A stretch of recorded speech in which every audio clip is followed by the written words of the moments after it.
You have a brilliant new idea for a campaign world. Everyone will love how creative you are. Everyone's made of yarn and they do spells by crocheting spell slots, except the world is a giant cardigan and it's unraveling. Or the players are different, multiple personalities of the one same gritty noir detective, except the 1920s pulp world he lives in is actually a holodeck, and they're all on a spaceship, and your season 5 cliffhanger will be when you reveal that with a dramatic zoom out. I mean, it sounds tiring, but hey, it could be fun. But what rule systems to use? Well, Dungeons and Dragons, right? Hi, I'm Marcus. I've been a game master for more than 40 years, and I have some opinions about deliberately trying the worst game for your group. I'll put a link to that at the end of the video. There's a number of role-playing games out there that are specifically tailored to certain genres or styles of play. They might not be great at being pushed too far in another direction, but what do you choose when you want to actually start the campaign in one genre and then do a dramatic rug pull? If you tell your players that we're playing Call of Cthulhu this week, then it doesn't really matter if the case they're investigating sounds mundane. They'll be constantly waiting for the other tentacle to drop. First off, here's something you might not expect to hear me say, but if the only game you know and that your players will play is 5th edition D&D, then of course it's totally fine to homebrew that into any setting you want to. There's books out there that will help you run a game of level 8 emergency responders set in 1990s Portland. Have at it, and don't let anyone tell you to stop having fun. But even with that, if they then encounter somebody who can cast Fireball, how surprised are they going to really be? And how much are they going to want to get spells themselves, even if that'd be wildly out of character for the people in that setting? If you want a solution to that, my first suggestion is this.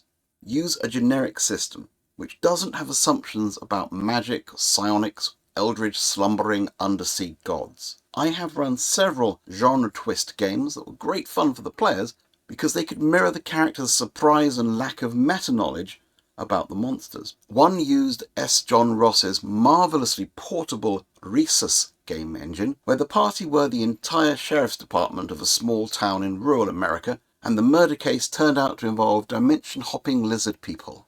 Another was a GURPS game, where the participants were at an in-game LARP on a remote Scottish island, and realised too late that set dressing runes had been taken from a genuine occult tome and had summoned invisible, bloodthirsty hounds. In both of those cases, I did say that the game would start off as a murder mystery and then get weird. I didn't want to completely surprise people, but without a picture of you-know-Cthulhu on the rulebook cover, they were at least in the dark as to which direction.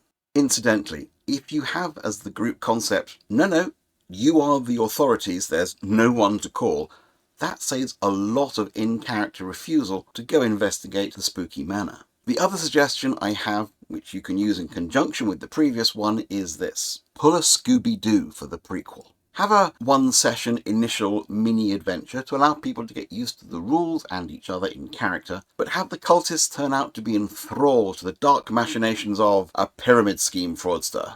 Not who is secretly worshipping such and such, but genuinely the masked rich person who would have gotten away with it too if it wasn't for those meddling player characters. Now, when you go into the next adventure, they're going to be a bit more wary of their characters, assuming it's the paranormal, which always feels a bit meta and not very likely, because they don't know if you're going to pull that again. Spoiler warning, maybe you will. There's nothing in the Call of Cthulhu or Triangle Agency or Monster of the Week handbook that says the monster has to be real. If you did it continuously, then yeah, I reckon they'd offer you a head start while they looked up torchesandpitchforks.com. The most important thing for me with a genre switch is this. Don't use this to break their character concepts. If you tell people they're going to be playing school friends at a boarding school who go on a school trip, then it's interesting for them if you say, and things are going to get weird, and you'll all be flung into peril. It's not as much fun to spend time thinking up what their characters would do and be like, and then have them transform into different races and classes. There is a genre, of course, of people from the real world end up in a fantasy setting, but my advice is if you want to do that, is not to change them into new tropes fit the new world, but have their outsider knowledge and skills be supremely useful in the new setting. The chemistry student knows the actually long and rather unpleasant way to make crude gunpowder. The athlete is actually comparable with good fighters, and so on. Even in the old Dungeons and Dragons cartoon, they got to keep their personalities and glasses. I'm sure there's some of you with suggestions for genre tweaks to existing systems. Put them in the comments downstairs, and let's see if we can together inspire someone to run with it. And if you want to find out why the worst system for your role-playing group might be an interesting one to play, then I have opinions on that too. You should watch this video next.